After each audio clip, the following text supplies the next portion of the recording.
we're a rare breed, aren't we? Says a youngish white guy to my next guest in a video that she filmed of her out and about in Muizenberg speaking Xhosa to mother tongue speakers. And it is sad to say, really, that 30 years into democracy, we are still shocked and surprised when we see white people speaking African languages beyond kind of Molo or Dumela or whatever.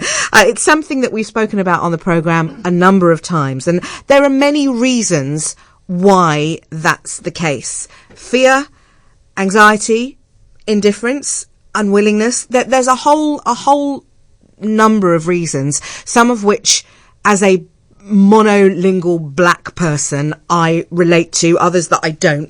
But my next guest wants us all non-Xhosa speaking people to do away with the excuses, brave up, and sign up for her 8-week online course, which she says will have you conversational in Xhosa in just 8 weeks. Dr Tessa Dowling is a senior lecturer in the African Languages and Literature section at UCT, holds a PhD in African Languages from UCT, and has twice won the South African Journal of African Languages Award for Best Linguistics Article. There's so much here, and she's brilliant. She's here. Hello.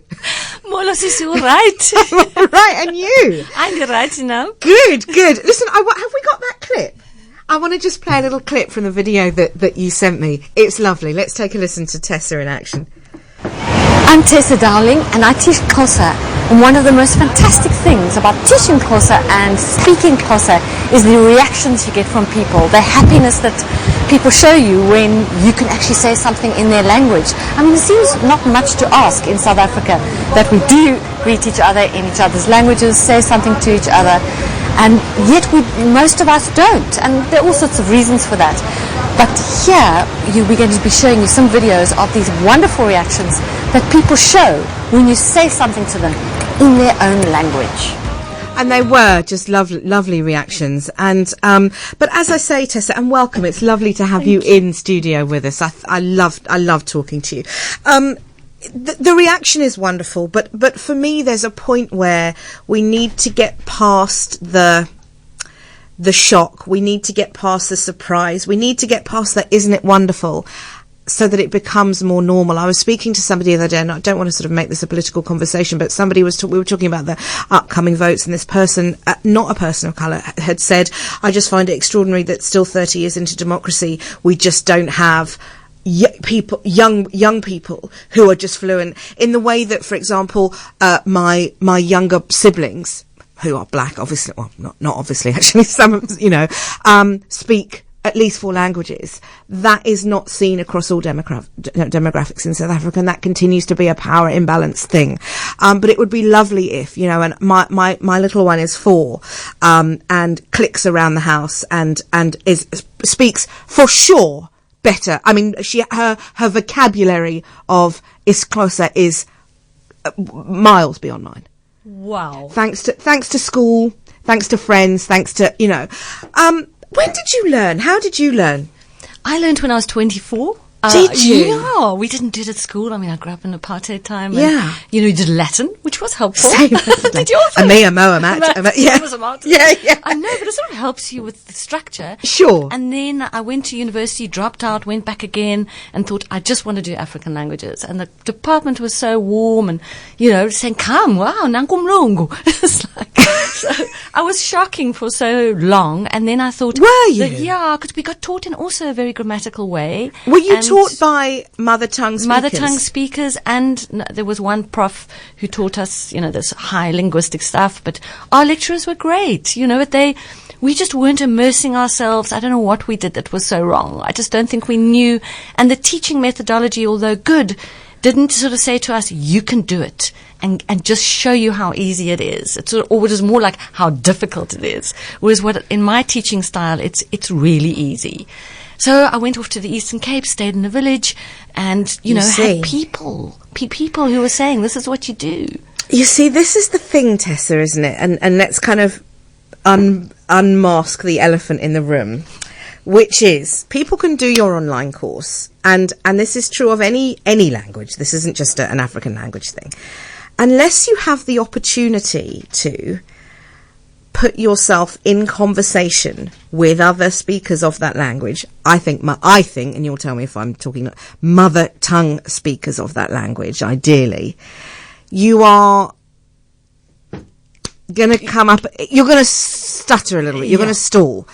And then that leads me then to the other uncomfortable elephant in the room, which is that a lot of people still, 30 years into democracy, do not have a circle of people who are mother tongue speakers of an African language, particularly in Cape Town. That is true. And those students I get who want to learn the language, they have a lot of the time a motivation in that, I'm teaching at a school where there are quite a lot of Xhosa speaking teachers, where I want to just be able to say, hi, how's it? Oh, the weather's so terrible. Right. Whatever. Or, they're teaching kids who are Xhosa speaking in the class. Or they run an NGO and there are training programs they would like to do more in Xhosa. So there are various motivations. So I think you're absolutely right to have that motivation, to have people that you want to speak to. But I had a wonderful student who said, she just went out and started. She didn't really have a group of people. Yeah. But she just thought most South Africa are, right. Hello. Yeah. And so she started wherever she was. Yeah. Greeting, saying things, you look gorgeous today. And that one phrase that all my students say, the fact that I taught them to say, you look lovely today. I was simply namhlanje. They all said right back to me and say, that just opened doors. Yeah. So I teach them these little phrases, these nice things, these opening, give them some blocks of grammar that they can use, and they find that they start making friends. For sure. So almost like the language is getting you the friends before you get the friends. I hear you.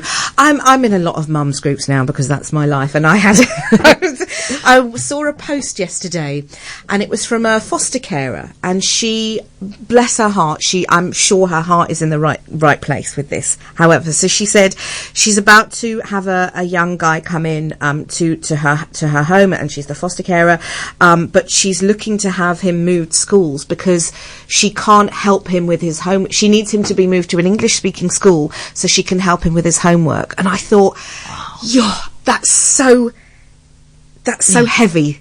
It's heavy. That's heavy, right? Here's this person who, for sure, wants to do a good thing. But now we need to uproot the child from his place of comfort and his school where he can speak his mother tongue to move him to an English-speaking school to make it easier for you to then...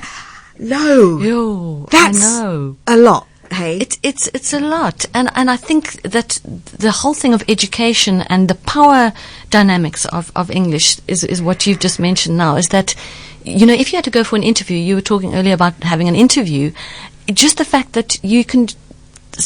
People are going to speak in English in your interview. The fact that you might be brilliant. Like I once had a young girl shadowing me and she couldn't speak a word of English, but she happened to land somebody who could speak Xhosa.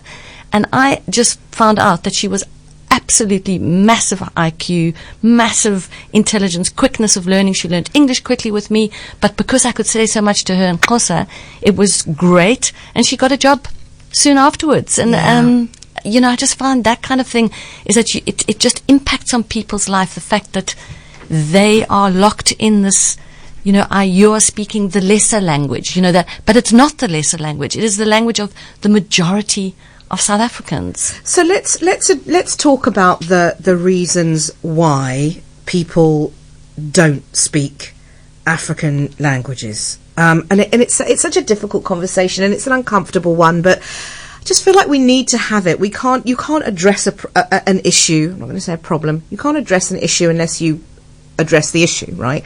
In your experience, what is the reason why an awful lot of people still don't speak? And I like an awful lot of white people, but I also don't speak. But I've got my own weird story as to why that is. So I'm the exception to that, and we're going to take me as a monolingual person of colour out of it. Why is it? And we can talk specific. And also, Cape Town is in and of itself a bit odd, because if I go to Joburg, a lot of my white friends do actually speak Zulu, probably, or whatever. My dad, who's not a white person, I remember asking him once, how many languages do you speak? And he kind of sat and he went, I don't know, 7 or 8. 7 or 8. He said, my girl, I grew up in apartheid. I had to, of course, my siblings probably speak 3 or 4. Just unbelievable. But why? Why do people not want to No. Let me rephrase. Why not want to? Why do so few people? And what do you think is the thing that's stopping? I think there are a number of issues. I think the one is people perceive African languages, so difficult. Yes. So difficult. And it's going to take... I can't do the clucks. Can't do the clucks. Can't do the clucks. And neither do Sotho people. So think of yourself. Sotho people also go, hi. Yeah. My dad is Sepedi speaking, so yeah. You know, they don't like the clicks either, but they will just like... fake a click if you need. And I think it's difficult. It is not a cognate language like French or Spanish or that you can say, there's the word for that. There's the word. It operates in a different system. And I think people are busy, particularly adults, time to do something like this. You think it's a huge time investment. And then, as you said, the friends, and then what you can do with English, that most people speak English. So people think, everyone speaks English. I think I could probably only get away with doing with my excuses for a while. And it makes me uncomfortable to sit and say this, particularly as a black person. There is an element for me. So for me as a person, and not speaking any other Afrikaans, whatever. I don't. I think that growing up in England is the dominant language wherever you go. So even just as a British person as well, there's a level of, and I'm going to use the word arrogance, but I don't mean it with any malicious thing. But wherever you go in the world, as somebody with some pounds in your pocket and a British accent, you can get by. Either by doing what my mother does, which is by talking louder and slowly at people. Was all about right. Just you're going to be fine. or just you don't have even. I remember we had a German exchange student who came, and we did the German exchange, right? Their their English was so much better than my German. And I wasn't a bad German speaker. But again, it's that thing of the English is the dominant. And then I came back here and there was a lot of stuff. I think there was, for me, I was uncomfortable not speaking an African language as a black person and what that meant and my own personal history. But now it's like, but hold on a second, SJ, you've now lived back in Cape Town for a long time. You work with people who are Xhosa speaking. You've got to get past Molo and Jan. You have to get past that. And I think there is that thing of, you know what? People understand what I'm saying. Yeah. And and then you wonder why we are a country, and imagine if at 94, then the government went, you know what? You all have to. You have to. I'm telling you now, we wouldn't be where we are now. I know that for a fact. We'd have problems as a country. Corruption's not going anywhere because corruption is not related to post-apartheid South Africa, and corruption is politics. So let's put that aside. We would be communicating with each other. We would know each other better. The misunderstandings and misrepresentations that we all have about each other would have diminished. We'd be in a better place. Do you agree, Dr. Tessa Dowling? Totally, and it's also the trust that people have. When I speak in Xhosa to people, like one guy said to me, I love you now. Like, even he says, even though you're ancient. Like, I love you. And it's just this, that feeling of trust people get when you speak. And when I was in the rural areas once, a woman said to me, we frightened of you once. And I thought, oh wow, like, why? And then we had this chat and things, and we just had such a good laugh about how we're frightened of each other, how we don't trust each other. But speaking the language just makes all the difference. As you speak, it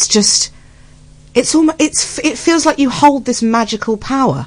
Because you're so rare, like that chap said that was speaking to you. We're a rare breed, aren't we? Yes. And you are. And it's these little pockets, these little experiences. We had a chap on a couple of years back. He was a German student. He'd come from Germany. He was studying at UCT, not for long. I think he was here for less than 6 months. Oh, I taught him. Did you teach? Yes. I want to say Nick or something. I can't remember his name. I've also gone blank. Okay, so you taught him. That makes sense. and we had him on, and he's German again, and he sort of supported what I was saying around the thing of, you know, as in Germany, you learn to speak other languages because you're in Europe and you're surrounded by other countries. As the British, we didn't bother doing that. And he said, well, it was never going to be that I came to South Africa and to Cape Town and didn't learn the language. It was so bizarre to him that we still sit and not learn. And he was fantastic because he would come to class. I never forget, and then he'd say, I'm not going to write the test tomorrow because I'm going to the shebeen. And I'd say, good on you. Good on you. Love that. Because I'm going to go drinking and I'm going to be speaking Xhosa. See, was more important. This is the other thing is again, it's the social interaction so that element social again, thing that he isn't did. it? I think if I'm not wrong, he ended up with a Xhosa girlfriend. I think he did, right? Yeah. That's definitely going to help. I think that was Amiak. Yeah, definitely. That's going to help. Right, we've got messages coming in all over the place. I just wish CapeTalk would have an educational slot or 2 or 3 to teach us. You did. Did we? I thought you did. Didn't Rifaway do something a few... You know... The thing is, I've got 2 thoughts on that. One is that it's a lovely idea, right? Secondly, I find it a bit... use your words carefully, SJ. What language would we pick? Would we pick Xhosa because the majority of... because that would be the majority African language spoken in... I'm not sure... There's something that makes me uncomfortable about that, and I don't know what that is. I don't know what it is, but Tuli, I'm not dismissing it. There's something that for some reason doesn't sit right with me. In the same way that these conversations can get quite heavy, can't they? In the same way that very often I hear mums, when if you are hiring a nanny for your child and they say, speak to them in your home language, and then make absolutely zero attempt themselves to speak to a nanny, a domestic worker in their home language. It's like, you do it. Yeah. You do it, and then I can run around at school and say, little Johnny's Xhosa is fantastic. No, he's wonderful at Zulu, He's very... Do you know, without having made any effort whatsoever at all... you're still kind of, somebody asking here, 2 people. Tessa taught me Xhosa intensive at UCT in 1992, says John in Woodstock.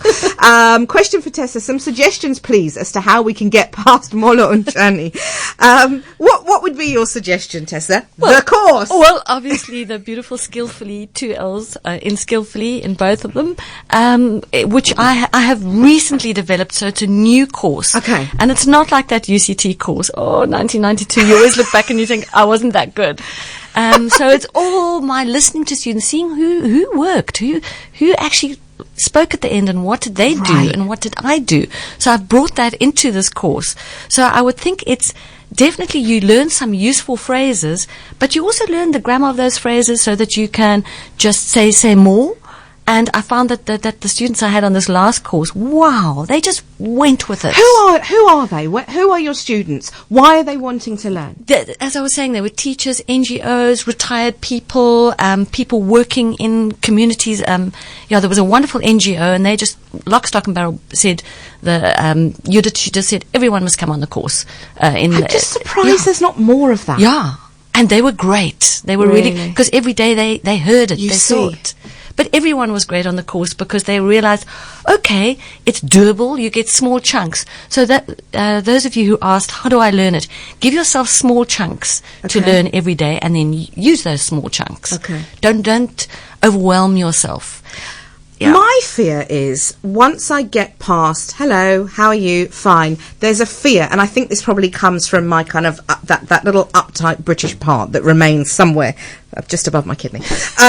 Is that thing of, but what if then and I'm a perfectionist, what if then somebody starts saying something and then I'm completely lost? And then that very uptight, it's so awkward. Well, it really isn't that awkward. You say, can you slow down, or I don't understand. Exactly. So I give you those tools, but I also, I've had students who say, could you just write down what you said over there? Or could I just take a little audio of what you said there? And then they go home and they listen to it. So they just go that step further to say, okay, you said something to me. What did you say? And let me try and say it back. I know Eddie Izzard saying that the way he learned French so well was that he just asked people to correct him, asked them to write down what they said, and he would take what he got from that conversation, he would fish it out and use it. So I give you those particular skills in the course as well. What do you do when that happens? How do you take it to yourself? So I said eavesdrop all the time. And this one woman said, oh my God, I keep on hearing people saying things and I understand it now. There's something lovely when you do get a few words under your belt, even just the recognition of what, in any language that you're learning. For me, it's Afrikaans. My kid's dad speaks Afrikaans. And so when and has, I've sort of obviously been around him for a long time. And when I came back to South Africa, I knew nothing at all. I should probably know a lot more than I do now. But there's that moment where you can overhear a conversation. You're like, I know what they're saying. I might not be able to say it, but yes. it's a lovely moment. Just want to pick up on the Eddie Izzard thing because he is just phenomenal. Do you think that some people are more attuned to becoming bilingual, trilingual than others? I think there is an attitude that you can get as somebody who's learning. So a lot of people say it's just not my personality. And this wonderful woman I had on the course, Janice, she said, I wasn't, Tessa, I wasn't that type of a person. I was a very quiet person. Yeah. And then she said, but you taught us how to get another persona. To do that. So I teach them how to do that and just be a bit more flamboyant, a little bit more out there, not so fearful. And it worked. Well, worked for her, it worked for a number of people in the group because in the class I make it so, I hope, I make it so funny and so warm that people then just feel that they can do more. Yeah. Yeah. But I agree that there is this idea that we have personality types. And it does help if you like Eddie Izzard and a comedian. Right. Yeah. And you want to. Obi, you're a mother tongue Xhosa speaker. Would you... Your interaction with non-Xhosa speakers... Like, how often do you come... How often do you come across a white person who speaks to you in Xhosa? Pangabile. Not scarce. Not. Oh, my mood.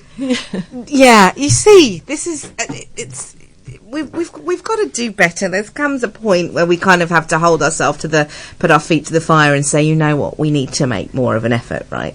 It's uncomfortable, but we need to do that. And I think also, again, not to get too heavy about it, but reconciliation, repair, and when I use those words, I'm not talking about blame. No. I'm talking about reconciliation and repair and togetherness can only happen, I believe, through a willingness for some discomfort. I truly believe that in all facets of life, whether it be your own personal journey or in relationships, and relationships with us as South Africans, it can't just be that we win a World Cup and for 3 days we love each other and then we go back to that. It would be, if you are able to just get a little bit uncomfortable, miracles can happen. I truly, truly believe that. Somebody saying my daughter did Xhosa as a third language from a trick at Westerford where they have a wonderful teacher. It stood her in such good stead in her adult life. The irony is she's married an Afrikaner and our Afrikaans is useless. Well, it's funny, I've picked my daughter's school on the basis that they teach, and she's 4.5, so she'll be going to school next year, that they have weekly. That's great. Xhosa lessons. Mandy. No, it's you have to. You have to. It's just I wouldn't, but then again there comes a thing of, what about you, mummy? No, was about right. You could easily learn it. It's the way you did Afrikaans. True. And I have more Xhosa speaking friends than I do Afrikaans speaking friends. So I don't. But you know why? It's because it's like that Germanic. Yes. It makes sense to me. There's I've got all the languages that I learnt when I was growing up. They have a certain structure, there are things that are recognisable. The familiar. It's the familiar, isn't it? Whereas you suddenly go, for me it'd be like, so I play the piano. I understand that. There's the keys from there to there. And but if I was to then pick up like a guitar, it's a different. It feels different. It feels different. And that is when I think just having the knowledge of the language, the grammatical language, as a linguist, I can say that's all that's happening here. That's different to English. That's all. So I can explain that scientifically. I think it helps the teacher to be able to do that. I think somebody like you. I need to intellectual. I need to know the why, how, why does that, and then I can get it. I don't know. I'm not one of those people who you can just go just because it is SJ. It just is. Don't worry about it. I need to know why. Exactly. Why is that happening? And a lot of my students have said, even offline, so what I do in these courses, I say, you can email me and ask me these nitty-gritty questions and I'll explain it to you. So that's part of the course, is that if you don't want to say it in the class and ask me, why is it like that? Then I give you the science of it. So it's an online thing. So how does that work, Tessa? So it starts on the 18th of June and it ends on the 6th of August. This is the beginner's course and it is 1.5 hours once a week. And 1.5 hours, eh? No, that's lovely. Put the lock the kids in a cupboard. The people do a lot of speaking in the course, so they get to practice a lot. We just go through some slides. They obviously get a little bit of homework if they want to. They don't have to do it. Everyone's busy. They get additional notes. They get phrase book. They get sound. But mostly what everyone has said, it's being there. It's being there for those 8 weeks that they're there with me, and something happens. How do we sign up for this? You sign up. You go to Skillfully's webpage, skillfully.co.za, Skillfully with 2 L's, SKILLFUL.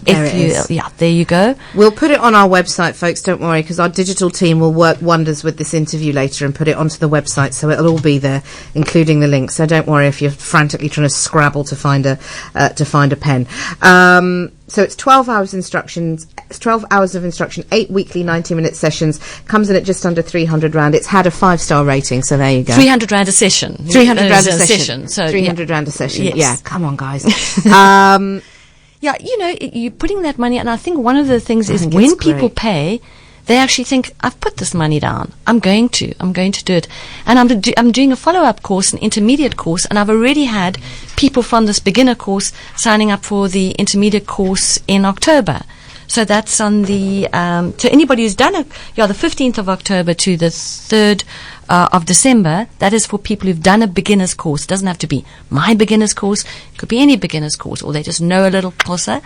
They can do that intermediate. In that course, I'm going to start the listening process where you're actually listening to people, actual Xhosa speakers, and then you speak on a particular topic, and I correct you, because teaching at UCT, I found listening is really key. When you teach, this might sound like such a strange, but what are you teaching? Sorry, that sounds awful, doesn't it? So I've sort of said, okay, it is an academic course, so they have to do the grammar, but within the grammar, I make it relevant to their lives. So a lot of the time, a student likes to complain. So we have a lot of ways of complaining. So you have your speech acts and what people say a lot. Then I go into the grammar of that and explain that. Then they do exercises and then they speak. They have lots of time to speak. And I must say, my second year students who've just done so little Xhosa, really, they're so good. They are so good. Bayated. Do you? They hear it. The fact that you are seeing, saying young people, they are young now to me. Does it give you hope for where we are headed? Completely. When I see students like this who just are so energized by the language, who come rushing into the class, who just I hear them speaking to each other before the class in Xhosa. Really? Yeah, and they're lovely to their tutors and just interacting and telling me little stories. I mean, sometimes the stories are hilarious. Yeah. About them being drunk or high or whatever.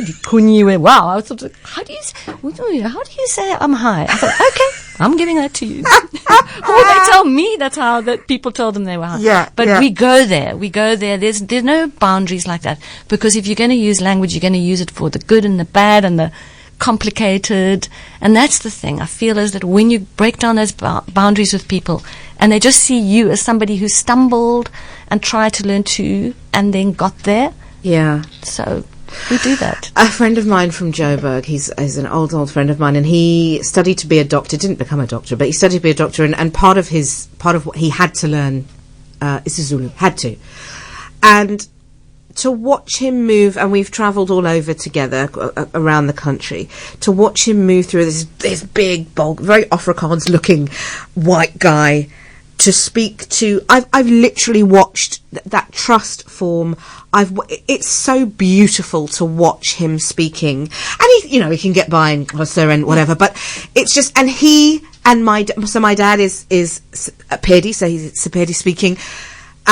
But they will talk in Zulu, and to watch my dad speaking to my big, tall, white friend in a language. Well, I'm kind of sitting there going, "Can someone speak?" And it's just lovely. It's a lovely thing. I've watched people, the reception that he gets as somebody who immediately the space changes. The space changes in restaurants, or if we're out and about and we're chatting to people. Something happens. The barriers get broken down. I think it's really powerful.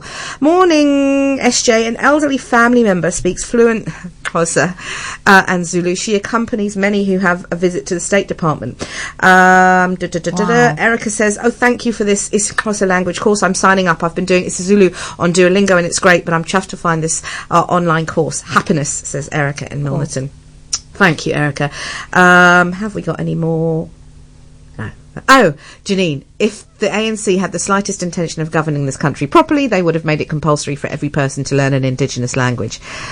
Listen, I don't know. Maybe you just imagine that people will want to do that, and that you won't need to put it into. You won't need to legislate for that. Maybe you'll think, oh, you know what we could do? We could learn an African language. I don't know. I get the sentiment though, Janine. It's one of those things, isn't it, that language is always going to be something that unifies us, but it can also be something that separates us. Until we kind of make that commitment to move past our own insecurities, our own fears, our own anxieties, our own indifference, our own apathy, we will remain at this point.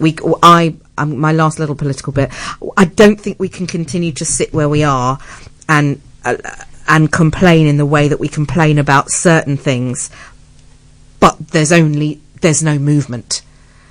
I don't think that works. I think sometimes, again, repair, not about blame, about repair and real reconciliation. Tessa, I love talking to you. I could do it all the time. I just think it's, and hopefully the next time we do it, we can maybe do it in Xhosa. Great with that be. We'll see. Skillfully.Xhosa. Just go there, find it. It'll be on our website. I just feel like it would be. I feel like you would be the teacher for me, Tessa. I feel like you would hold me gently. I really do. I feel and I think it's probably time. It's time. It's time because my daughter's going to be surpassing me soon. So I think we need to do that. Enkosi kakhulu.